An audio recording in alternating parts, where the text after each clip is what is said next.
नमस्कार मंडळी, योगीची किचनमध्ये आपल्या सर्वांचं स्वागत आहे। आज आपण गोल कांदा भजी बनवणार आहोत। मस्तपैकी टम्म फुगणारी आणि बिलकुलही तेलकट न होणारी अशी भजी आहेत। अशा प्रकारे भजी तुम्ही करून बघाल तर नेहमी हीच पद्धत वापराल। गाड्यावरची भजीही तुम्ही विसरून जाल अशा प्रकारची भजी आहे। तर चला तर मग रेसिपीला सुरुवात करूयात आणि साहित्य बघूयात काय काय लागणार आहे। आपल्याला 1 वाटी बारीक चिरलेला कांदा, 1 वाटी बेसन आणि भरपूर अशी कोथिंबीर आणि बारीक चॉप केलेली हिरवी मिरची आहे। एकदम बारीक बारीक चॉप केलेली आहे। तुम्ही त्याचं मिक्सरला बारीक केलं तरी चालेल। एका भांड्यामध्ये आपण बारीक चिरलेला कांदा घेतलेला आहे, चॉप केलेली हिरवी मिरची तुमच्या तिखटाप्रमाणे तुम्ही टाकू शकता, भरपूर अशी कोथिंबीर आहे। आपण थोडा ओवा घेतलेला आहे, तो हातावर चोळून आपण त्याच्यावर टाकणार आहोत आणि चवीपुरतं मीठ। याच ठिकाणी आपल्याला मीठ टाकायचं आहे आणि हे सर्व आपल्याला चांगलं मिक्स करून घ्यायचं आहे, म्हणजे कांद्याला चांगलं चोळून घ्यायचं आपल्याला हे, जेणेकरून आपल्या भाज्याला एकदम मस्त चव लागते। आता लगेचच आपल्याला ह्याला रेस्ट द्यायचं नाही, आपल्याला जास्त वेळ ठेवायचं नाही। लगेचच आपल्याला जे बेसन आहे 1 वाटी ते बेसन टाकायचं आपल्याला आणि त्याला मिक्स करून घ्यायचं।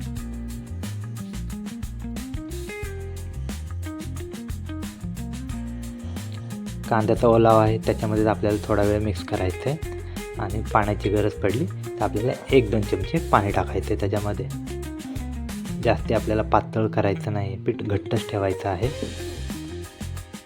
त्याच्यामुळे बघू शकता तुम्ही एकदम थोडंसं पाणी आपण टाकतोय, लगभग 2 चमचे टाकलेलं आहे आणि याला चांगलं मिक्स करून घेणार आहोत। हळूहळू कांद्याला पाणी सुटतं म्हणून पाणी आपल्याला जास्त सुरुवातीला टाकायचंच नाही आहे। आता याच ठिकाणी आपण चिमूटभर खायचा सोडा टाकलेला आहे आणि त्यालाही आपण मिक्स करून घेणार आहोत। आणि आपल्याला ह्याला काही रेस्ट द्यायचं नाही आहे, लगेच आपल्याला भजी सोडून घ्यायची आहे।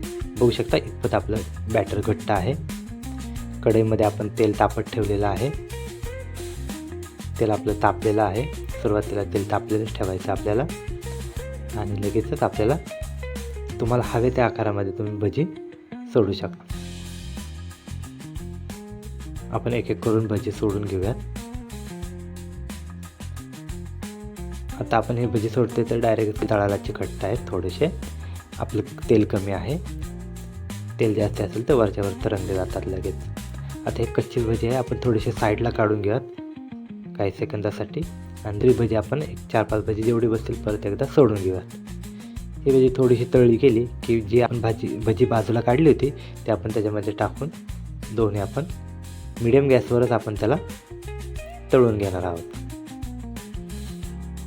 काही सेकंदाने आपण त्याला उलटपालट करत राहणार आहोत, जेणेकरून आपली भजी एकसारखी सगळीकडून तळली जातील, कलरही सेम येईल।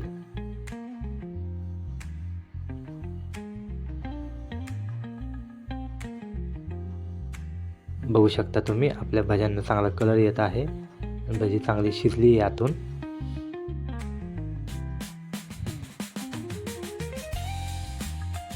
अशा प्रकारे भजी तुम्ही करून बघा, नक्कीच तुम्हाला आवडतील। आपला व्हिडिओ आवडला असेल तर लाईक, शेअर आणि सबस्क्राईब करा। अशाच नवीन रेसिपी तुम्हाला काही टिप्स आणि ट्रिक्ससह बघायला भेटतील। धन्यवाद।